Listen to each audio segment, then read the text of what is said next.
Hi friends, night வந்து காலாக கொத்தி வச்சு ஒரு 5 விசில் விட்டாச்சு.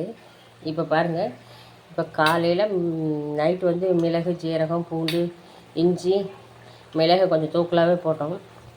இப்போ காலையில் என்ன செஞ்சோம், அந்த தண்ணியை வந்து வடித்து எடுத்து குடிச்சிடணும். ஏன்னா அதில் தான் அவ்வளோ சத்து இருக்கும். நல்லா நைட் ஃபுல்லும் ஊறி இருக்கும்.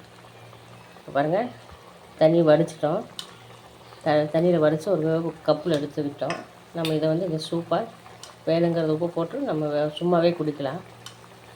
கை காலுக்கு ரொம்ப நல்லது. இதை நம்ம வந்து அப்படியே குழம்பாக வச்சுக்கலாம். ஃப்ரெண்ட்ஸ், தண்ணியை நம்ம எடுத்துட்டோம். மிளகு அதிகமாக சேர்த்துனால கொஞ்சம் கருப்பாக தான் இருக்குது. ரெண்டாவது வந்து கால் வந்து அங்கே ஊரில் வந்து கிராமத்துலங்கிறதுனால அவங்க விறகடுப்பில் தான் கறுக்குனாங்க.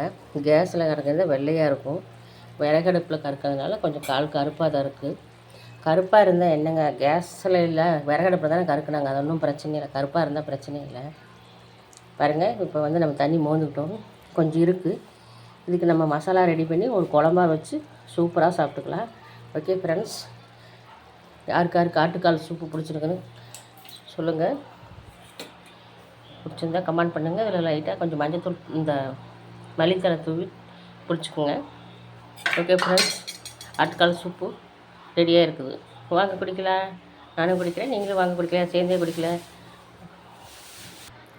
ஓகே ஃப்ரெண்ட்ஸ், மல்லித்தலையெல்லாம் தூவி விட்டாச்சு. இதை பாருங்கள், நல்லா மல்லித்தலையெல்லாம் போட்டு சூப் ரெடியாக இருக்குது. வாங்க குடிக்கலாம். பிடிச்சிருந்தால் லைக் பண்ணுங்கள். ஓகே, பாய்.